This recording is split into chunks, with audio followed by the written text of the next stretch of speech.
이스라엘 사람들에게는 매년 지켜야 할 절기들이 있습니다.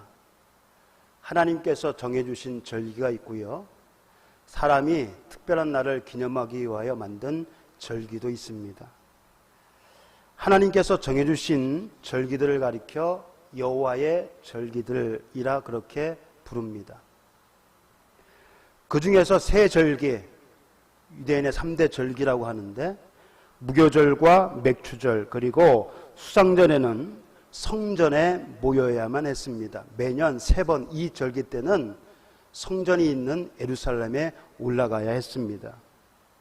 그러면 맥추절의 의미는 무엇이고 오늘날 교회에서 왜 맥추 감사절을 지키는가? 그 의미에 대해서 살펴보겠습니다. 맥추는 한자어죠. 보리추수를 말합니다. 맥추는 보리추수를 말합니다. 우리나라 절기 중에 여름이 시작된다는 절기가 있죠. 우리나라는 보통 24절기로 나누는데 여름이 시작되는 절기, 그 절기가 뭡니까? 입하. 이 입하는요, 음력 4월에 있습니다. 그런데 이 입하를 다른 말로 맥량 혹은 맥추라 부르기도 합니다. 그러니까 우리나라 절기에 맥추라는 절기가 있어요. 맥량은 뭐냐면 보리가 익을 무렵에 약간 서늘한 날씨, 그런 뜻을 가지고 있고요. 맥추는 보리를 수확할 때를 의미합니다.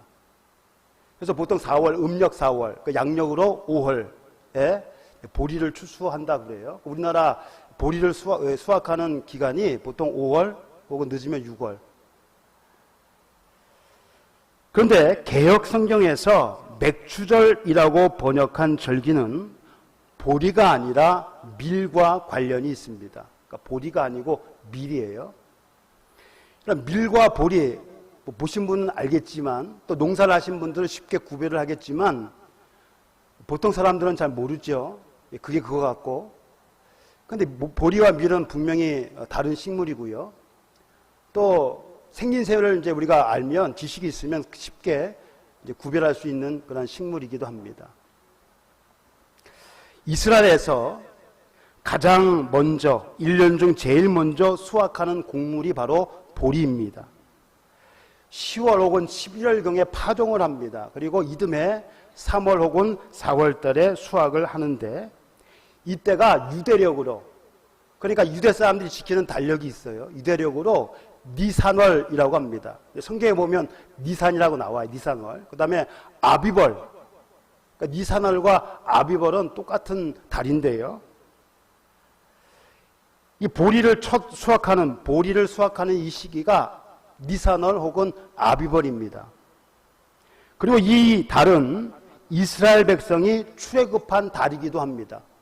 이스라엘 백성이 이집트에서 종살이 하다가 해방을 얻어서 하나님의 은혜로 구원을 받아서 이집트를 나올 때 그 달이 바로 니산월 혹은 아비벌이라고 하는 달입니다.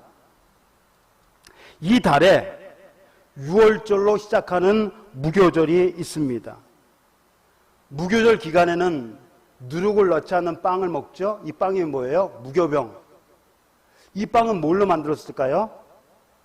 보리로 만들었습니다. 또 흉년으로 인해 모압으로 떠났던 나오미, 남편과 두 아들, 네 식구가 이 자기가 살던 베들레헴, 이스라엘의 베들레헴에 흉년이 들었어요. 그래서 흉년을 피해서 모압 땅으로 갔는데, 모압 땅에서 남편 죽고 두 아들 죽고, 그렇죠? 두 아들이 살아있을 때 결혼을 했잖아요. 근데 그 가운데 하나 룻이라고 하는 이 며느리, 나오미하고 이 며느리 둘만 다시 이스라엘로 돌아오는데, 그 시기가 언제냐면 보리 추수할 때라고 성경은 기록하고 있습니다. 보리를 추수할 때는 먼저 첫 이삭 한 단을 하나님께 드려야 했습니다. 이 날을 유대인의 절기로 초실절이라고 합니다. 첫 열매를 하나님께 드리는 절기라는 뜻입니다. 초실절. 첫 곡식단은 무교절 기간 중에 있는 안식일 다음 날에 요제로 드렸습니다. 성경에 보면 요제 혹은 거제라는 이 단어가 나오는데요. 이 요제 혹은 거제는요, 제사의 종류가 아니라 제사를 드리는 방식입니다. 그래서 요제는 뭐냐면 앞뒤로 흔드는 겁니다. 전후로 흔드는 것. 그러니까 이 제사장이 제물을 들고 앞뒤로 흔드는 것을 요제라. 거제는 뭐예요? 들 거에서 들었다 놓는 것을 거제라 그럽니다. 그래서 제사의 종류가 아니라 제사의 방식을 말하는 것인데요. 보리 첫 곡식단, 이 곡식단을 안식일 다음 날, 무교절 기간 중에 있는 안식일 다음 날에 요제로 드렸습니다. 그리고 이 첫 곡식단을 드린 날로부터 7주 후에 새 곡식으로 소제를 드렸는데 이 절기가 바로 77절 혹은 맥추절입니다. 7주 후라고 해서 77절이라고 그러는 거예요. 그 다음날 새 곡식으로 소제를 드렸어요. 그래서 이것을 맥추절이라고 하는데 이때 드리는 곡식은 보리가 아니고 밀입니다. 보리의 첫 수확 후 7주가 지나서 밀을 수확했습니다. 그러니까 보리를 베기 시작할 때부터 7주 후에 밀 수확이 시작이 된 거예요. 그 첫 열매를 소제로 드렸는데 이를 개역성경은 맥추의 초실절이라고 번역을 했습니다. 근데 히브리어로는요, 이것이 밀 수확의 첫 열매를 의미합니다. 그러니까 맥추의 초실절이라고 하면 좀 그 이야기가 좀 헷갈릴 수도 있어요. 그래서 정확한 번역은 밀 수확의 첫 열매. 그러니까 맥추는 보리가 아니라 밀을 말하는 것입니다.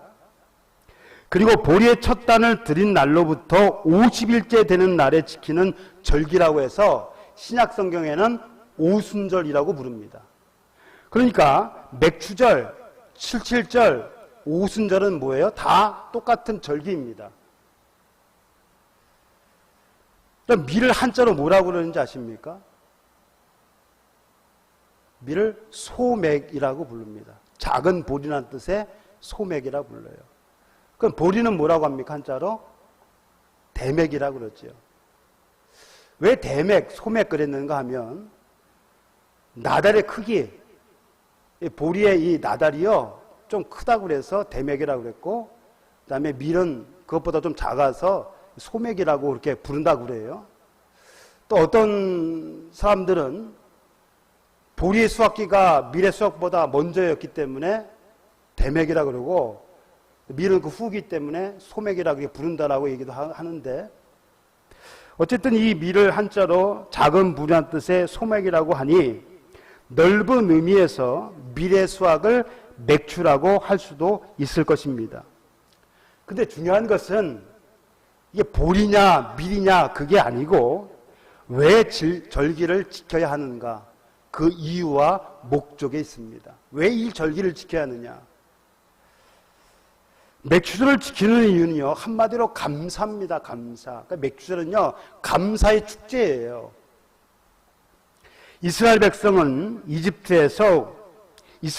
이집트에서 구원하시고 40년의 광야 여정을 지키시며 가나안 땅을 기업으로 주신 하나님의 은혜를 잊지 말고 감사하는 절기가 바로 이 맥추절입니다. 이스라엘 백성은 출애굽 이후에 40년 동안 광야 생활을 했습니다. 그럼 광야라고 하는 것은요, 사막과 비슷해요. 사막처럼 아주 황무한 것은 아니지만 가끔 풀이 있고 또 바위도 있고 뭐 이렇지만 거의 사막과 같다고 보시면 됩니다. 먹을 것을 비롯해서 일상생활에 필요한 물품을 구할 수가 없습니다. 내가 뭘 먹고 싶다고 해서 그것을 구할 수 있는 곳이 아니에요, 이 광야는. 불편합니다, 생활에 있어서. 하지만 40년간의 광야 생활 동안 먹고 사는 데는 전혀 지장이 없습니다. 풍족하게 자기가 먹고 싶은 거 마음대로 먹을 수는 없었지만, 그러나 기본적으로 살아가는데 불편함은 전혀 없었습니다. 의식주가 그냥 다 해결이 됐어요. 하나님께서 그들에게 먹을 것을 주셨고 헤어진 옷이나 떨어진 신발을 신지 않도록 해주셨습니다. 밤에 추운 날씨에 하나님이 뭘로 그들을 따뜻하게 해주셨어요? 불기둥으로. 낮에는 더운 열기를 뭘로? 구름기둥으로. 그래서 낮에는 더위에 지치지 않도록, 밤에는 추위에 불편하지 않도록 하나님께서 지켜주셨어요.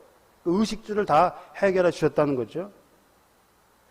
이스라엘 백성이 40년 동안 광야에서 먹었던 음식이 뭡니까? 만나. 만나는 몇몇 사람들이 주장하는 것처럼 자연에서 얻을 수 있는 것이 아니라 하나님께서 이스라엘 백성들을 위해서 하늘에서 내려주신 양식입니다. 그래서 이 양식을 뭐라고 그러냐면 시편에 보니까 하늘 양식이라고 그랬습니다. 만나는 하늘 양식이에요. 우리가 일반적으로 자연에서 얻을 수 있는 그런 양식이 아니라 하늘에서 내려주신 양식. 그래서 하늘 양식이라고 합니다. 하나님께서는 이 만나 한 오멜, 오멜이라고 하는 것은 약 2리터를 말하는 것인데요. 이 오멜을 항아리에 담아서 대대로 간수하라고 하셨습니다. 왜 그랬을까요? 하나님의 은혜를 잊지 말고 항상 기억해 하시기 위함이었습니다. 광야, 아무것도 먹을 것이 없는 곳에서 어떻게 이스라엘 백성이 40년 동안 지낼 수 있었는가? 그것이 바로 하나님의 은혜라고 하는 거죠. 그래서 이 만나로 하나님께서 먹이셨다. 이 만나를 볼 때에 하나님의 은혜, 그 은혜를 생각하고 잊지 않게 하기 위해서 이것을 간수하라, 보관하라 그렇게 말씀을 하셨습니다. 그러면 왜 하나님께서는 이스라엘 백성들에게 만나를 주셨는가? 신명기 8장 3절에 그것을 설명을 해 주셨어요. 왜 하나님께서 이스라엘 백성들에게 만나를 주셨는가? 너도 알지 못하며 내 조상들도 알지 못하던 만나를 내게 먹이신 것은 사람이 떡으로만 사는 것이 아니요 여호와의 입에서 나오는 모든 말씀으로 사는 줄을 내가 알게 하려 하심이니라. 하나님께서는요, 당신이 원하시기만 하면 일반적인 방법이 아닌 특별한 방법으로 사람을 먹이실 수 있다는 것을 만나를 통해 보여주신 것입니다. 무엇을 먹을까, 무엇을 입을까 걱정하지 말라. 하나님께서는요, 특별한 방법으로 사람들을 먹이실 수가 있어요. 그런 능력을 갖고 계신 전능하신 하나님이십니다. 그냥 무엇을 먹을까, 무엇을 입을까 걱정하지 말라는 거예요. 하나님께서 이스라엘 백성에게 주신 이 만나는요, 그들이 가나안 땅에 들어가 그 땅의 곡식을 먹은 다음 날부터 더 이상 내리지 않았습니다.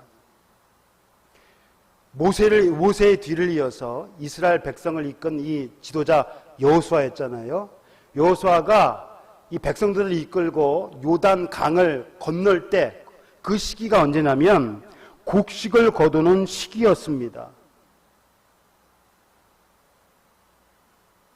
곡식을 거두는 시기, 무슨 곡식을 거두는 시기였을까요? 바로 보리였죠. 요단강을 건넌 날이 언제냐면 첫째 달 10일이었습니다. 첫째 달 아까 뭐라고 그랬습니까? 니산월 아비벌. 이 달은 언제였습니까? 이스라엘 백성이 이집트를 나오는 그 달입니다. 나왔던 그 달이에요. 그런데 지금 이스라엘 백성을 여호수아가 이끌고 요단강을 건널 때가 언제냐면 바로 이 달이었다는 거죠. 이달 10일. 그러면 이달 10일은 언제입니까? 6월절 전에 하나님께서 이 양을 준비하라고 하신 날이 바로 이 날이에요. 10일부터 14일까지 보관하라, 준비하라고 하신 날이 바로 이 10일입니다. 이 날에 여호수아가 이스라엘 백성을 이끌고 요단강을 건넌 것입니다. 또 그달 14일 저녁에 이스라엘 백성은 여리고 평지에서 6월절 절기를 지켰습니다. 그러니까 꼭 이스라엘 백성이 이집트를 나온 지 6월절을 지킨 지 40년째 되는 해였어요. 40년째. 그 6월절 이튿날 그 땅의 소산물로 무교병, 누룩을 넣지 않는 빵을 만들어 먹었습니다. 그리고 그 다음날에 만나가 그쳤죠. 그러니까 출애굽 후 정확히 40년, 40년 만에 이스라엘 백성이 요단 가나안 땅, 약속의 땅 가나안에 들어가게 된 것입니다. 이스라엘 백성이 광야에서 생활을 할 동안에는 먹을 것을 구할 수 없었기 때문에 하나님께서 그들에게 만나를 주어 먹게 하셨지만 이제 가나안 땅에 들어가서는 그 땅의 곡식을 먹을 수 있었기 때문에 더 이상 만나가 필요 없게 된 것입니다. 이제 이스라엘 백성은요, 하나님께서 주시겠다고 약속하신 가나안 땅에 정착하여 그곳에서 땀을 흘려 농사를 지으며 가축을 길러야 했습니다. 그리고 매년 밭에 씨를 뿌려 수확한 곡식과 과일의 첫 열매 중 가장 좋은 것을 하나님께 드려야 했는데 이것이 바로 무교절이고 맥추절이고 수장절입니다. 세 절기, 무교절, 맥추절, 수장절.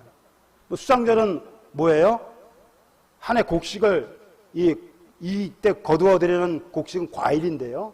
과일을 거두어둔 후에 지키는 절기가 수장절, 오늘날 추수감사절입니다.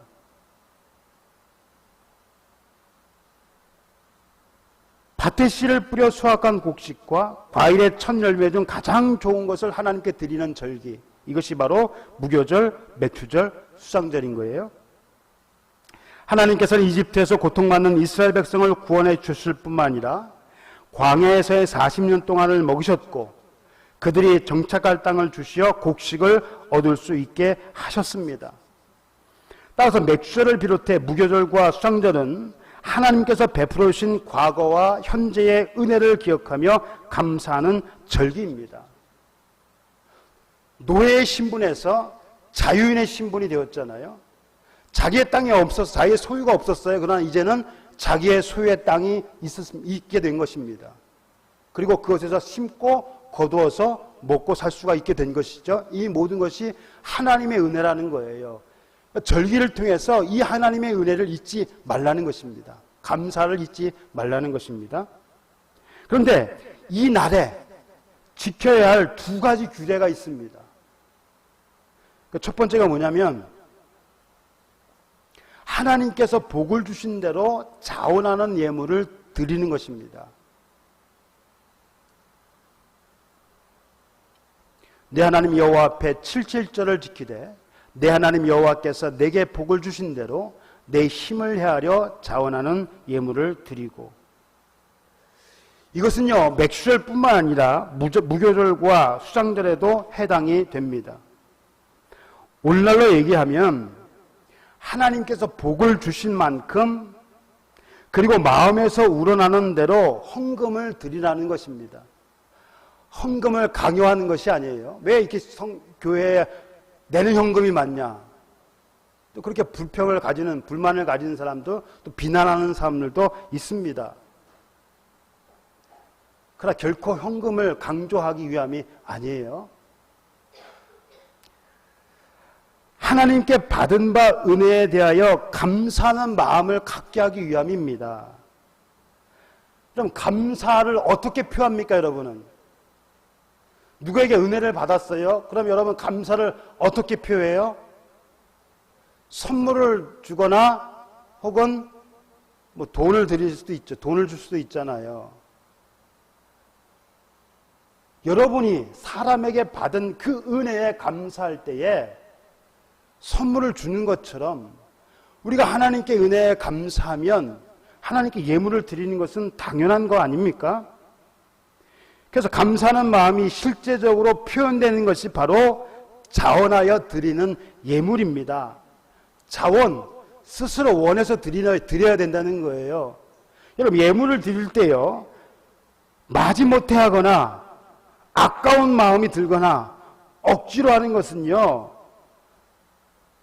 이것은 기쁜 마음으로 자원하여 드리는 것이 아닙니다. 억지로 드리는 것은 하나님이 결코 기뻐하지 않으십니다. 고린도후서 9장, 각각 그 마음에 정한 대로 할 것이요. 여러분, 내가 얼마를 예물을 드리겠다 정하잖아요. 예? 인색함으로나 억지로 하지 말고, 아까운 마음으로 하지 말고, 어떤 사람은 하기로 딱 결정을 했는데 막상 드리려다 보니까 아까워요. 조금만 할 걸. 또 어떤 사람은 딱 드리고 나서 생각해 보니까 아까워서 다시 헌금을 돌려달라고 하는 사람도 있습니다. 헌금을 드릴 때 아까운 마음이나 억지로 하지 말라. 하나님은 어떤 자를 사랑하십니까?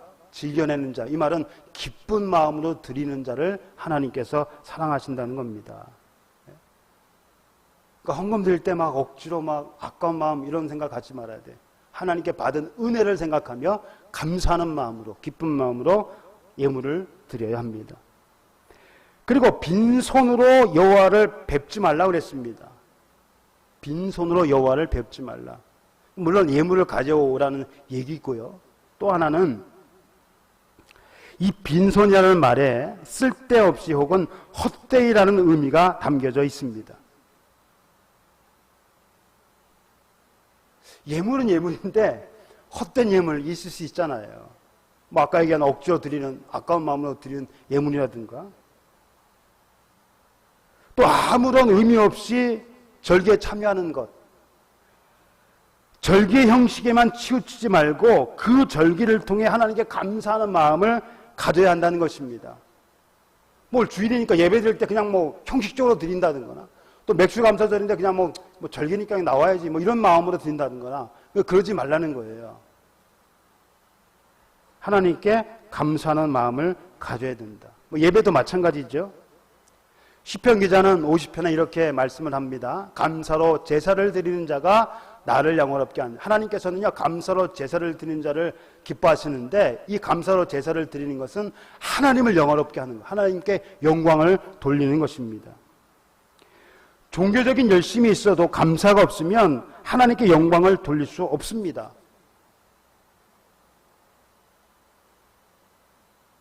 제가 몇 번 말씀을 드렸는데, 아무리 많은 헌금, 정말 귀한 것을 하나님께 드린다 해도 하나님이 그것을 기뻐 받으시지 않는다고 그랬잖아요. 않으신 적이 있다고 그랬잖아요. 그러니까 무조건 뭐 좋은 거 많이 드린다고 해서 하나님이 기뻐하시는 것은 아닙니다. 감사가 있어요, 감사. 그래서 예배에 있어서 감사는 참 중요합니다. 그리고 예배는 이런 형식 안에서 드리는 예배도 있지만 삶 속에서도 드리는 예배가 있습니다. 이것을 바울은 영적인 예배라고 했습니다. 우리의 삶이 감사의 삶이 될 때 그것이 곧 하나님께 영광을 돌리는 삶. 그러니까 예배 때만 나와서 감사하는 것이 아니라 우리의 삶을 통해서 하나님께 감사의 삶을 사는 거예요.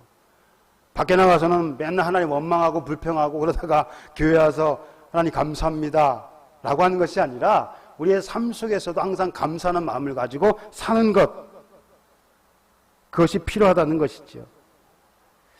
자, 맥주절에 지켜야 할 두 번째 규례는요, 가족뿐만 아니라 노비와 성중에 거주하는 레위인과 객과 고아와 과부와 함께 즐거워해야 한다는 것입니다.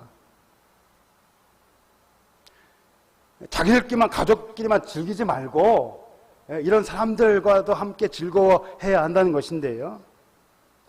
과거 이스라엘 백성은 이집트에서 어떤 생활을 했습니까? 노예 생활을 했죠. 즐거움이 없는 고달픈 삶이었습니다. 그러나 이제 하나님의 은혜로 노예의 삶에서 벗어나 즐거움을 가질 수 있는 상황이 되었습니다. 노예가 아닌 자유인으로 다른 사람의 소유가 아닌 자기 기업에서 수확을 거둘 수 있게 된 것입니다. 어떤 사람은 농산물의 수확을 거두고 어떤 사람은 축산물의 수확을 얻습니다.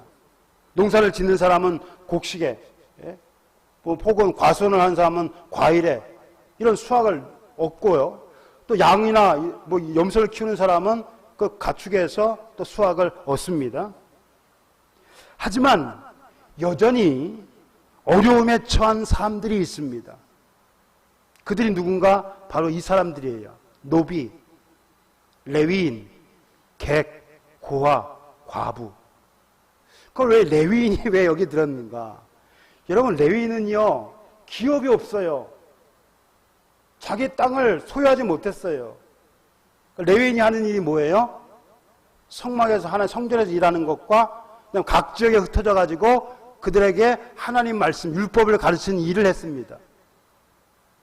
그러니까 이 레위 지파는요, 자기만의 소유가 없고, 물론 자기가 거주할 수 있는 집과 그 얼마 만에 땅은 주었지만 뭐 경작해서 뭐 농산물을 수확하고 그런 것이 없어요. 그러니까 뭐 크게 어려움은 없게. 왜냐하면 백성들이 내는 11조 가지고 이 레위인들이 생활을 했거든요. 그러니까 백성들이 풍성해서 내면은 그 11조 가지고 먹고 살잖아요. 근데 백성들이 11조를 잘 안 내면은 레위인들이 못 먹을 거 아니에요. 그래서 사사기 시대에 보니까 어떤 레위인이 먹을 것을 찾아서 자기가 거주했던 곳을 떠나서 다른 지역에 가는 그런 장면이 나옵니다.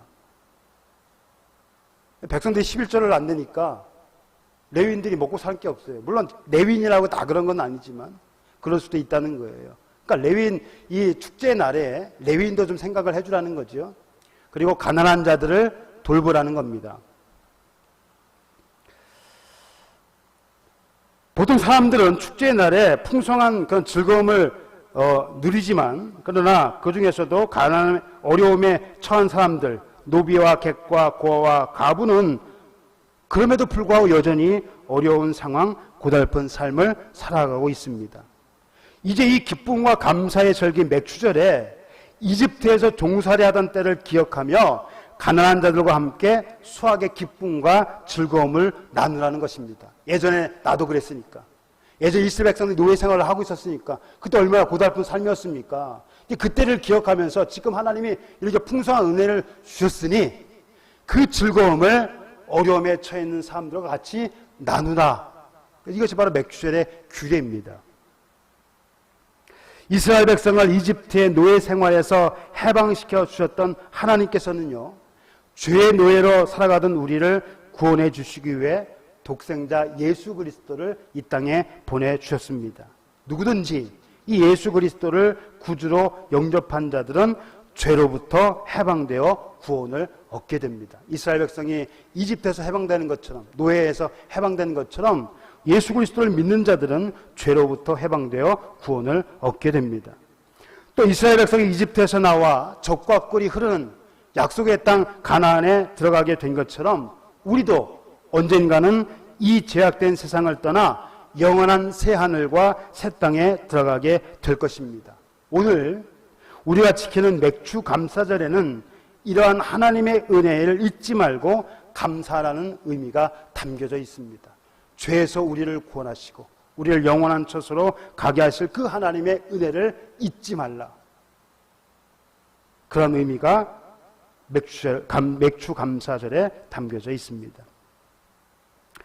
하나님께서 이스라엘 백성에게 지키라고 정해주신 여호와의 절기들은요, 모두 예수 그리스도와 그분의 사역과 관련이 있습니다. 하나님께서 이스라엘 백성들에게 지키라는 절기가 7가지입니다. 근데 이 7가지 절기, 여호와의 절기들은요, 모두 예수 그리스도와 그분의 사역과 관련이 다 있어요. 예를 들면 유월절은 예수 그리스도의 죽음과 관련이 있습니다. 요한이 예수님을 보고 뭐라고 그랬습니까? 세상 죄를 지고 가는 하나님의 어린 양. 그리고 고린도서 5장에 보니까 유월절 양이라고 그랬습니다. 예수님을. 그래서 유월절 잡았던 그 양이 누구냐면 바로 예수님이에요. 그 예수님의 피를 이제 문설주와 임방에 발라야 그 멸하는 천사가 넘어갔잖아요. 넘어간다는 게 6월입니다. 6월. 그래서 6월절 저기가 생긴 거예요. 그 피가 뭐냐? 바로 예수의 피라는 겁니다. 예수의 피를, 예수를 믿으면 멸망해서 우리가 구원을 받는다는 거예요. 그래서 6월절은 예수 그리스도의 죽음과 관련이 있습니다. 그리고 보리의 첫 이삭을 드렸던 그 절기가 뭐라고 그랬습니까? 초실절. 이것은 뭐와 관련이 있냐면 예수 그리스도의 부활과 관련이 있어요. 이 초실절이 바로 주일입니다. 안식 후 첫날에 예수님이 부활하셨잖아요. 이 주일이 바로 초실절이에요. 그래서 고린도서 15장 예수는요, 부활의 첫 열매가 되셨어요. 이 초실절은 예수 그리스도의 부활과 관련이 있습니다. 그리고 미래 첫 열매를 드리는 이 절기, 우리가 지금 드리는 이 맥추절은요, 성령 강림과 관련이 있습니다. 성령 강림. 정리하자면 이렇습니다. 예수님께서는 유월절 어린 양으로서 우리의 죄를 대속하시기 위하여 십자가에 못 박혀 죽으시고 장사 지난 바 되었다가 3일 만에 그 3일날이 언제냐면 무교절 기간의 안식일 이튿날 곧 초실절에 부활하심으로 부활의 첫 열매가 되셨습니다. 그 예수님이 이 땅에 며칠 동안 계셨어요? 부활하신 예수님께서 이 땅에 40일 동안 계셨습니다. 그리고 승천하셨죠. 그로부터 10일 후에 성령 강림이 있었는데 그 10일 후가 언제냐면 바로 77절 오순절입니다.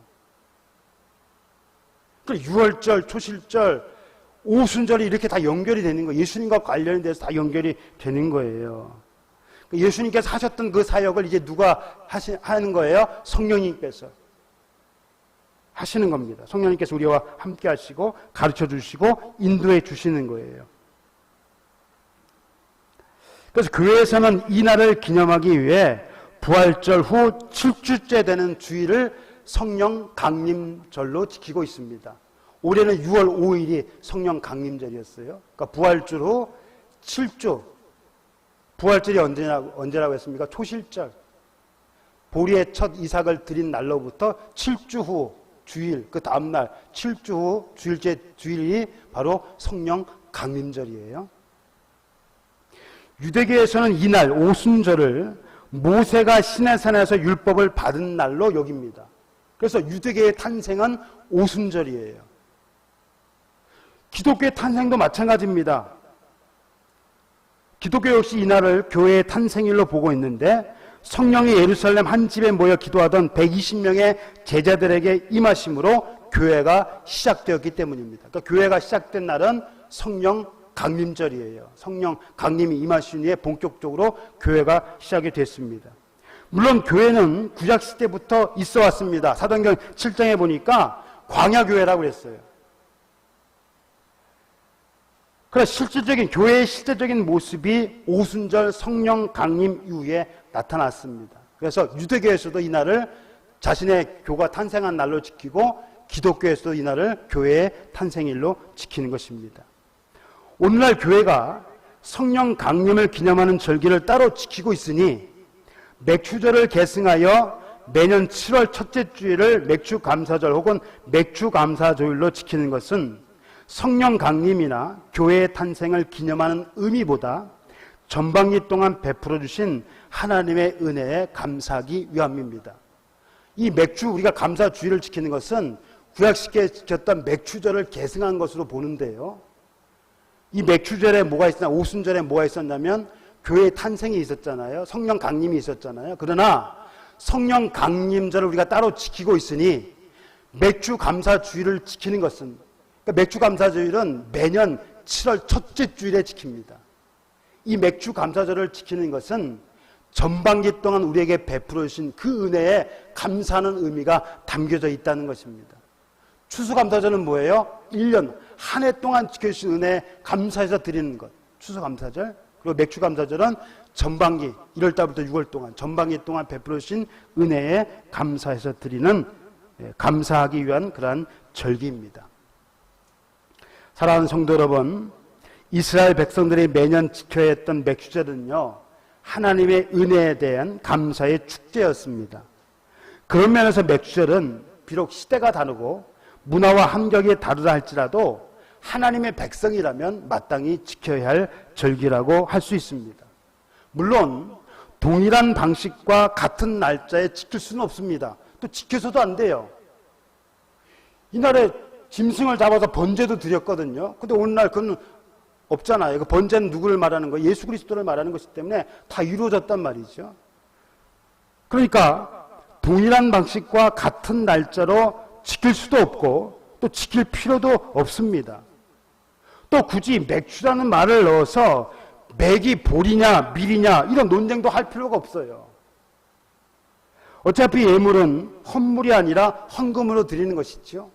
옛날에 우리가 농사를 졌을 때 조선시대나 이럴 때 초기에는 농사를 졌잖아요. 그래서 그 농사를 지은 것을 하나님께 드렸단 말이죠. 그러나 지금은 농사 짓는 사람도 별로 없고 혹 농사를 짓는다고 해서 농산물로 헌물을 드리지는 않습니다. 그죠? 농사꾼이니까 농산물 해가지고 주일날 나와서 여기 헌금입니다. 뭐 그렇게 드리지는 않아요. 그죠? 그것을 돈으로 환산해서 헌금으로 드린다는 거지요. 또 이 이름은요, 시대에 따라 달리 부를 수도 있습니다. 굳이 맥주감사절이라고 안 해도 괜찮아요. 그것도 또 맥주감사절 한 것을 또 바꾸지 않아도 돼요. 굳이 바뀔 필요도 없어요. 그러니까 맥주가 볼이냐 밀이냐 뭐 그것이 중요한 것이 아니고, 하나님께서 베풀어 주신 은혜를 잊지 않고 그 은혜에 감사하는 절기가 되어야 된다는 것입니다. 그러니까 맥주를 지키는 의미가 뭐냐? 하나님의 은혜에 감사하기 위해서. 그러니까 우리가 이것을 잊어버리면 안 되는 거예요. 사실 감사는 특정한 날에만 하는 것은 아닙니다. 매일 삶 속에서 감사가 있어야 합니다. 우리가 하루하루 살아가는 것이 하나님의 은혜이기 때문입니다. 하나님의 은혜가 아니면요, 우리는 한시도 살아갈 수가 없어요. 얼마나 많은 일을 우리가 겪습니까? 하나님의 은혜가 아니면 이 일을 우리가 감당할 수가 없어요. 그러니까 지치고 힘들고, 그래서 우리의 삶이 매일 피곤한 것입니다. 하나님 우리를 지켜주셔야 힘도 나고 이 어려운 문제들을 잘 해결할 수가 있는 것이죠. 하루하루 살아가는 것이 하나님의 은혜라고 하는 것. 그러므로 우리는 교회에서 지키는 절기뿐만 아니라 매일의 삶 속에서 하나님께 감사하는 그런 삶을 살아야 할 것입니다.